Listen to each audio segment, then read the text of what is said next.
Mama, duhet të them diçka, dhe nuk e di si do reagosh. Ajo ngriti kokën nga kuzhina me një buzëqeshje të lehtë, pa e ditur se çfarë po vinte. Çfarë ka birë? Ai heshti për disa sekonda.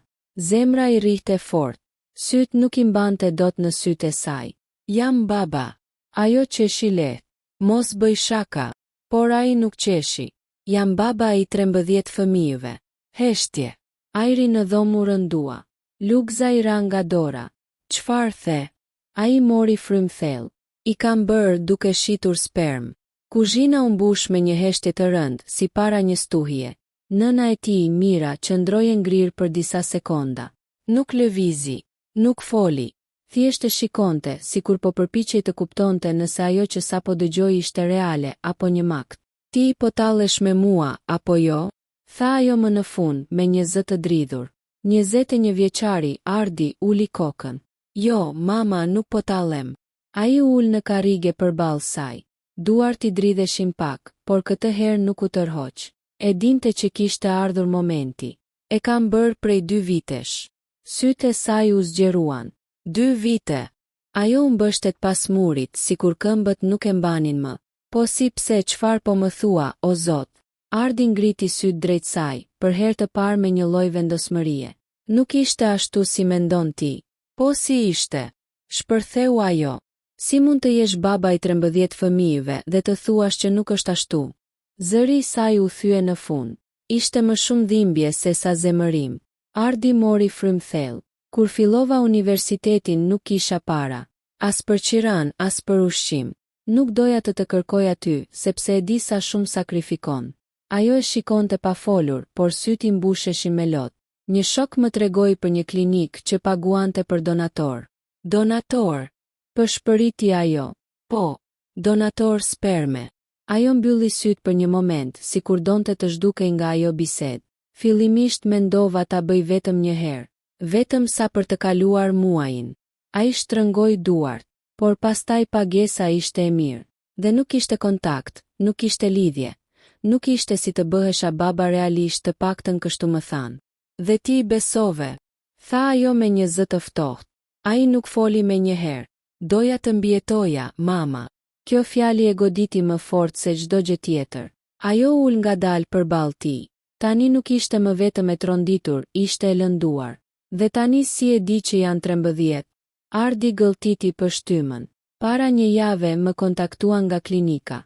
Më thanë që mostrat e mia janë përdorur shumë herë. Dhe sipas ligjit, unë kam të drejtë të di numrin e lindjeve. Ai ndaloi për një moment. Janë 13. Lotët e saj ran pa zhurmë. Ti ke 13 fëmijë diku në këtë botë dhe as nuk i njeh. Ai uli kokën. Po. Heshtja u kthye përsëri, por këtë herë ishte më rënd, më e thellë. Dhe pse po ma thua tani? Pyeti ajo, pa e parë në sy. Ardi ngriti kokën ngadalë, sepse njëri prej tyre jeton në të njëjtin qytet. Ajo ngriti me një herë syt. Çfarë? Zëri i tij u bë më i ulët dhe ka kërkuar të më takoj. Fjalët e tij mbetën pezull në ajër. Ka kërkuar të takoj, përsëriti Mira me një zë që mezi dëgjohej. Ardi pohoi me kokë. Po, klinika më dërgoi një kërkesë zyrtare. Ai ose ajo ka mbushur moshën për të ditur kush është donatori biologjik. Ajo u mbështet pas karriges, duke marrë frym thellë. Dhe ti çfarë do bësh? Ai nuk u përgjigj me një herë. Fillimisht mendova ta refuzoj. Pse? Sepse kam frikë. Kjo ishte hera e parë që ai e tha hapur. S'di çfarë të them. S'di si të sillem. Unë jam 21 vjeç, mama mezi po mbaj veten. Jo më të përballem me një fëmijë që teknikisht është imi. Mira e shikoi gjatë. Në sytë e saj kishte ende dhimbje. Por tani po shfaqej diçka tjetër kuptim. Po ai fëmijë, tha ajo ngadalë. Ai ka jetuar gjithë jetën pa e ditur kush është babai i tij biologjik. Ardi shtrëngoi nofullën. E di. Dhe tani ka guximin të kërkoj përgjigje. Ndërsa ti do të ikësh. Fjalët e saj e goditën drejt. Nuk po iki, tha ai me zë të ulët. Thjesht nuk jam gati. Mira u përkul pak përpara. Askush nuk është gati për gjëra të tilla. As unë nuk isha gati kur të lind aty. Ai ngriti syt. Ajo vazhdoi. Por përgjegjësia nuk pret që ti të jesh gati. Heshtje. Ardi kaloi dorën në flok, i tensionuar. Ata më kanë dhënë vetëm disa detaje. Çfarë detajesh? Që është rreth 18 vjeç dhe jeton këtu, në Tiranë. Mira u ngrit menjëherë. Në Tiranë? Po. Pra mund të ketë kaluar pranë teje në rrugë, pa e ditur kush je. Kjo ide e tronditi edhe vet Ardin. Po. Ajo filloi të ecte nëpër kuzhinë, nervoze. Dhe ti ke menduar ta refuzosh këtë? Po përpiqem ta kuptoj situatën. Situata është e qartë. Tha ajo më fort. Ti ke marrë një vendim 2 vite më parë. Tani po vijnë pasojat. Ai heshti. Pastaj tha ngadalë. Ka edhe diçka tjetër. Ajo u kthye menjëherë. Çfarë tjetër mund të ketë? Ardi mori frymthell. Ai nuk ka kërkuar vetëm të më takoj. Po çfarë tjetër? Ka kërkuar të di nëse kam fëmijë të tjerë. Mira u ngrir. Do me thënë, ai nuk e di që janë 13. Jo. Dhe ti do jesh ai që do t'ja thuash këtë? Ardi uli kokën. Ndoshta. Një heshtje e rënd mbushi dhomën. Pastaj Mira foli, më qetë këtë herë. Kur është takimi? Ardi ngriti syt, pak i habitur. Pas 2 ditësh. Ajo pohoi me kokë. Do shkosh. Ai nuk reagoi. Ardi do shkosh, tha ajo më vendosur. Dhe nuk do shkosh vetëm për të. Do shkosh edhe për veten tënde. Ai e shikoi gjatë, po sikur të më urrej. Ajo u afrua dhe i vendosi dorën mbi supë. E vërteta ndonjëherë dhemb, por mungesa e saj dhemb më shumë. Ai mbylli syt për një moment. Dhe nëse kjo është vetëm fillimi? Pyeti ai. Po sikur të tjerët të më kërkojnë gjithashtu? Mira nuk u përgjigj menjëherë. E po, tha ajo më në fund. Atëherë jeta jote sapo është bërë shumë më e komplikuar. Ai buzëqeshi lehtë për herë të parë, por buzëqeshja nuk zgjati shumë, sepse në telefonin e tij erdhi një mesazh i ri, nga klinika. Ai e hapi, dhe fytyra i ndryshoi menjëherë. Çfarë është? Pyeti Mira. Ardi ngriti syt, i zbehur. Nuk është vetëm një. Si? Zëri i tij u drodh. Janë 2 prej tyre që duan të më takojnë. 2 ditë më vonë. Ardi qëndronte përpara një kafeneje në qendër të Tiranës. Duart i kishte në xhepa, por prap i dridheshin lehtë. Zemra i rrihte më fort se kur. Nuk jam gati, pëshpëriti me vete, por këtë herë nuk u largua. Telefoni i vibroi. Mesazh, jemi brenda. Jemi, përsëriti ai me zë të ulët. Pra janë vërtet 2. Ai mori frymthell dhe hapi derën. Sapo hyri, syt filluan t'i kërkonin nëpër tavolina. Nuk e dinte si dukeshin, por kishte një ndjesi të çuditshme që do t'i njihte menjëherë. Dhe pastaj i pa. Një djalë dhe një vajzë, ulur përballë njëri tjetrit. Të 2 rreth 18 vjeç. Të 2 me të njëjtën shprehje tensioni në fytyrë. Dhe diçka tek ata i duke e njohur. Shumë e njohur. Vajza ngriti sytë e para. Sapo e pa, u ngrit në këmbë. Ardi, tha me zë të pasigurt. Ai ndaloi për një moment. Po. Djali u kthye menjëherë dhe shikoi drejt në sy. Për disa sekonda askush nuk foli. Ishte sikur koha u ndal. Pastaj vajza tha. Unë jam Elira. Djali shtoi. Dhe unë. Danieli. Ardi u afrua ngadalë dhe ul përballë tyre. Përshëndetje. Zëri i tij nuk tingëllonte si zakonisht. Ishte më i rënd, më i kujdesshëm. Heshtje. Elira ishte e para që e theu. Nuk e mendonim që do vije. Ardi buzëqeshi lehtë, nervoz. Asun nuk e mendoja. Danieli e shikonte pa e ndarë shikimin. Je më i ri nga sa prisja. Kjo fjali e goditi Ardin paksa. Po jam 21. Sytë e Danielit u zgjeruan pak. 21. Elira e pa menjëherë. Do të thot, ai ishte vetëm 19 kur. Ajo nuk e mbaroi fjalin. Ardi uli syt. Po. Një heshtje e rënd ra përsëri mbi tavolinë. Pastaj Danieli u përkul pak përpara. Do të bëj një pyetje direkte. Ardi ngriti syt. Po.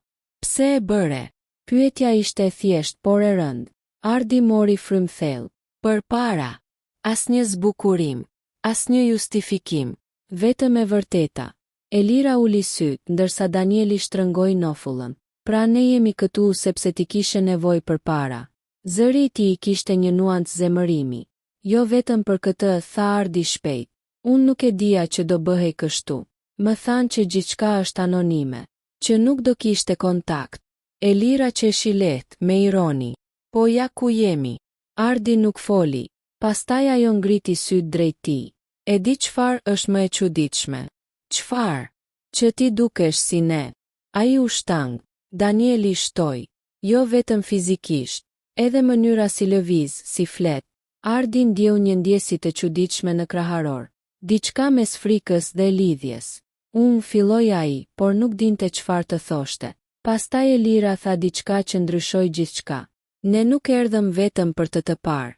Ardi ngriti syt. Po për çfarë tjetër? Ajo shkëmbeu një shikim me Danielin. Pastaj tha, ne kemi gjetur edhe të tjerë. Zemra e Ardit ndaloi për një moment. Çfarë do të thotë kjo? Danieli nxori telefonin dhe vendosi mbi tavolinë. Një grup chati, me disa emra. Jemi 7 deri tani, tha ai ngadalë. Dhe të gjithë kemi të njëjtin donator. Ardi u zbe. Do me thënë, Elira e pa drejt në sy. Do me thënë, kjo nuk është thjesht një takim. Heshtje.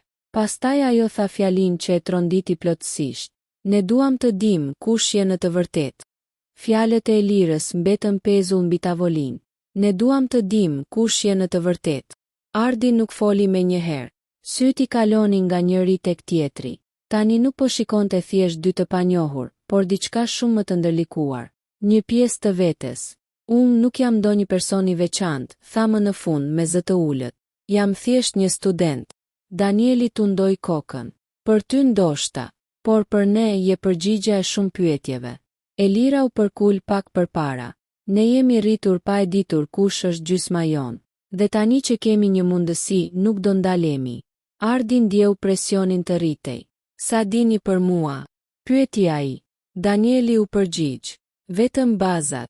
Mosha, disa karakteristika fizike, asgjë personale. Dhe si gjetët të tjerët? Elira buzëqeshi lehtë. Interneti bën mrekulli. Ajo tregoi telefonin. Filluam në një forum për fëmijë të lindur nga donator. Pastaj njëri gjeti tjetrin. Dhe testet ndihmuan. Ardi u ngrir. Pra ju keni bërë teste adnje? Po, tha Danieli. Dhe të gjithë jemi të lidhur. Kjo fjali i ra si një peshë mbi supe. Një rjet njerëzish që të gjithë kishin diçka të përbashkët me të. Pa e njohur kur. Dhe tani, pyeti ai. Elira e pa drejt në sy. Tani duam të njohim. Ai qeshi lehtë, nervoz. Nuk është kaq e thjesht. Pse jo? Tha Danieli me njëherë. Ti na krijove. Minimumi mund të na tregosh kush je. Kjo e goditi. Unë nuk ju krijova në atë mënyrë. Po në çfarë mënyre atëherë? U ashpërsua Danieli. Sepse biologjikisht je babai ynë. Heshtje. Kjo ishte fjala që Ardi kishte shmangur gjithë kohën. Babai. Ai shtrëngoi duart. Unë nuk jam gati të jem baba për askënd. Zëri i tij u bë më i fortë këtë herë. Elira nuk reagoi me zemërim. Ajo foli më qetë. Nuk po të kërkojmë të jesh baba. Ai ngriti syt. Po çfarë atëherë? A thjesht të jesh i sinqert? Kjo fjali e goditi ndryshe. Më thellë. Na trego për veten, vazhdoi ajo. Si e rritur? Çfarë të pëlqen? Çfarë urren? Danieli shtoi. Sepse ndoshta kemi më shumë të përbashkëta nga sa mendon. Ardi heshti. Pastaj për herë të parë filloi të hapet. Jam rritur vetëm me maman time. Babai im nuk ka qenë pjesë e jetës sime. Të dy u pan me njëherë mes tyre. Ironia e situatës ishte e rëndë. Pra, tha Elira ngadalë. Ti e di si është të rritesh pa baba. Ai pohoi me kokë. Po. Danieli u mbështet pas karriges. Dhe prap përfunduam në të njëjtën situatë. Kjo e goditi fort Ardin. Ai nuk kishte çfarë të thoshte. Sepse ishte e vërtetë. Heshtja u bë më e thellë, por këtë herë nuk ishte aq e ftohtë. Ishte më njerëzore. Më e vërtetë. Pastaj Elira foli përsëri. Ne nuk jemi këtu për të gjykuar. Ardi ngriti syt. Jo. Jo. Jemi këtu sepse duam të dim nga vim. Ai mori frym thellë. Dhe nëse nuk ju pëlqen ajo që gjeni, Danieli buzëqeshi lehtë për herë të parë. Atëherë të paktën do jetë e vërteta. Një moment i gjatë kaloi. Pastaj telefoni i Ardit vibroi. Ai e hapi. Një mesazh nga nëna e tij. Si po shkon? Ai ngriti syt nga ata të dy. Pastaj shkroi. Jam me ta. Ai ndaloi për një moment dhe shtoi. Dhe nuk janë vetëm dy. E mbylli telefonin. Pastaj I pa të dy drejt në sy. Dua t'ju takoj të gjithëve. Elira u habi. Të gjithëve. Ai pohoi. Nëse kjo është e vërteta ime, atëherë nuk mund të iki më prej saj. Danieli buzëqeshi lehtë. Mirë se erdhe në realitet atëherë. Por Elira nuk buzëqeshi. Ajo dukej më serioze. Ka diçka që duhet ta dish para se ti takosh. Ardi ndjeu përsëri atë ndjesinë e rëndë në kraharor. Çfarë? Ajo mori frym thellë. Jo të gjithë janë si ne. Heshtje. Disa janë shumë të zemëruar. Dita e takimit erdhi më shpejt se që priste. Një ambient I vogël me qira në periferit të Tiranës. Asgjë luksoze. Thjesht një sallë me disa karrige dhe shumë tension në ajër. Ardi ndaloi përpara derës. Mori frym thellë. Ky është momenti, tha me vete. Dhe hyri. Sytë e tij pa me njëherë grupin. Jo 2, jo 3, 7 të rinj. Disa ulur, disa në këmbë, disa duke e parë drejt, disa duke shmangur kontaktin, por të gjithë të lidhur me të. Elira dhe Danieli ishin aty në mes. I bën shenjë të afrohej. Ardi e ndjeu sikur po hynte në një pasqyrë të çuditshme, ku çdo reflektim kishte diçka nga ai. Flokë të ngjashëm, sy të ngjashëm, mënyra të ngjashme qëndrimi. Ishte e frikshme. Ky është, filloi Elira. E dim kush është, ndërpreu një djalë nga fundi I dhomës. Zëri I tij ishte I ftohtë. Ardi e pa. Si e ke emrin? Pyeti me kujdes. Erion. Ai nuk buzëqeshi. As nuk më intereson shumë si më thëre ti, shtoi ai. Heshtje. Danieli ndërhyri. Erion. Jo, lëre, tha ai duke u ngritur në këmbë. Le të flasim hapur. Ai u afrua drejt Ardit. Ti arsyeja pse unë jam rritur pa e ditur kush jam. Fjalët ranë sigur. Ardi nuk u tërhoq. E di. Jo, nuk e di. Shpërtheu Erioni. Ti e bëre përpara dhe vazhdove jetën tënde. Ndërsa ne jetuam me pyetje. Të tjerët heshtën. Disa ulën sy. Elira duke e tensionuar. Ardi mori frym thellë. Nuk kam ardhur këtu për të justifikuar. Kjo fjali e ndaloi Erionin për një moment. Kam ardhur sepse nuk dua të iki më. Heshtje. E di që nuk jam rritur me ju. E di që nuk kam qenë aty. Dhe nuk mund ta ndryshoj këtë. Ai I pa të gjithë një nga një. Por mund të zgjedh çfarë bëj tani. Danieli e shikonte me vëmendje. Dhe çfarë po zgjedh? Pyeti ai. Ardi mori frym thellë. Të mos jem më I panjohur për ju. Heshtje. Erioni qeshi lehtë me ironi. Dhe mendon se kjo mjafton. Jo, tha Ardi direkt. Por është fillimi. Kjo sinqeritet I papritur e ndryshoi atmosferën. Një vajzë nga cepi I dhomës foli për herë të parë. Unë nuk jam e zemëruar. Të gjithë u kthyen nga ajo. Unë jam vetëm kurioze. Ardi e pa. Për çfarë? Për ty. Kjo e zbuti momentin. Ngadalë tensioni filloi të bjerë. Elira buzëqeshi lehtë. E shikon. Jo të gjithë duan të sulmojnë. Por Erioni ende nuk ishte I bindur. Unë nuk jam këtu për të bërë familje, tha ai. Thjesht dua përgjigje. Ardi pohoi. Dhe do I marrësh. Heshtje. Pastaj ndodhi diçka e papritur. Njëri nga djemt nxori një pasqyrë të vogël nga çanta dhe e vendosi mbi tavolinë. Shikoni, tha ai. Të gjithë u afruan pak. Reflektimi tregonte disa fytyra të ndryshme, por me diçka të përbashkët. Ardi u afrua ngadalë. Për herë të parë nuk pa vetëm veten. Pa një pjesë të shpërndar të vetes në të tjerët. Dhe nuk ishte më vetëm. Ai ngriti syt. Unë nuk di si të jem baba për ju, tha me sinqeritet, por mund të mësoni si të jem pjesë e jetës suaj. Nëse doni. Heshtje. Pastaj. Elira zgjati dorën. Fillo me këtë. Ai e pa dorën e saj për një moment. Pastaj e kapi. Danieli buzëqeshi. Edhe disa të tjerë u afruan. Erioni qëndroi pak mbrapa, por këtë herë nuk u largua.